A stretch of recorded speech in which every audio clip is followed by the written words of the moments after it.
Episode 4, The Market of Echoes. They found the quiet longer than expected. A hush pooled in a lane where lanterns hung lower and their gold turned to smoke. Here the market did not call. It listened. Shelves of glass lined both sides of the alley, each bottle lit from within by a curl of pale light. At first Leora thought they held mist, but when she stepped closer she heard it, soft as breath against a window. Whispers, laughter, sobbing, lullabies, promises. The sound gathered until it was not sound at all, but a pressure beneath the breastbone. The merchant behind the counter wore a veil torn thin as old silk. His hands were long and careful. He lifted a bottle between finger and thumb. A child's giggle spiraled inside. "Memories," he said, and the veil barely moved. "Echoes. A night you wish to hold. A name you wish to forget. A secret you want to hear again, as if for the first time." Elias's palm found Leora's shoulder. He didn't squeeze. He anchored. "We look," he said softly, "and we leave." The merchant's attention flicked to the coin-shaped bulge in Leora's pocket. "Some echoes are drawn to certain keepers," he murmured, as if to himself. "Some echoes want to be found."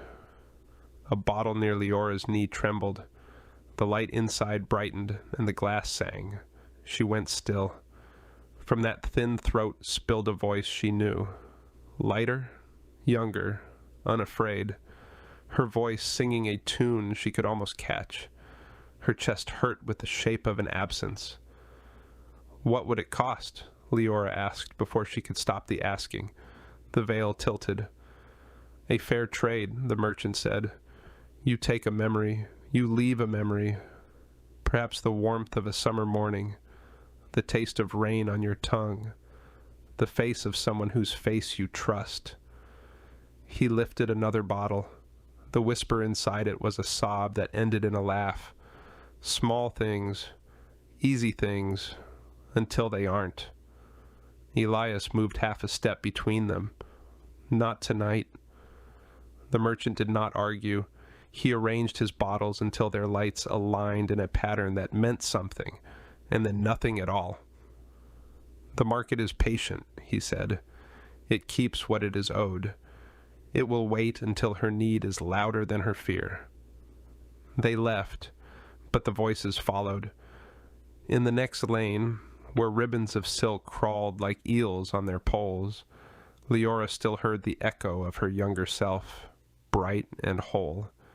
She swallowed hard. "Why is my voice in there?" she asked. "Because the market is not a place where you arrive," Elias said. "It is a place that arrives for you. It has been collecting since before you knew to listen." They crossed into bustle, steam, shouts, a cascade of coins, a woman with scales on her cheeks measuring out salt like diamonds. The noise should have drowned the echo. It didn't. Leora pressed her hand over her pocket, not to quiet the coin, but to keep herself from turning back. The lanterns above them flickered strangely. One extinguished, another flared. Somewhere a bell tolled a single heavy note. Elias stopped, head tilted, as if checking the wind in a room with no windows. "What?" Leora asked. "Nothing," he said, which meant something. "We should go." They angled toward an arch where the market's light thinned into ordinary night. For a few steps the world felt almost simple.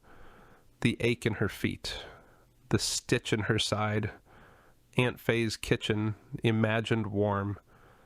Then Leora felt the heat again, the coin, sudden and sharp, pressing against her palm as if trying to leap free.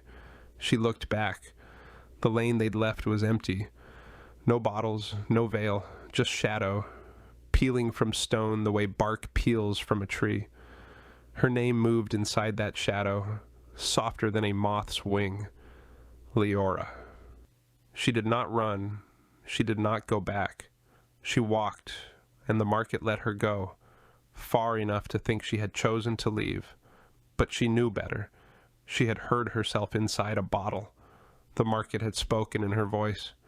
It would speak again,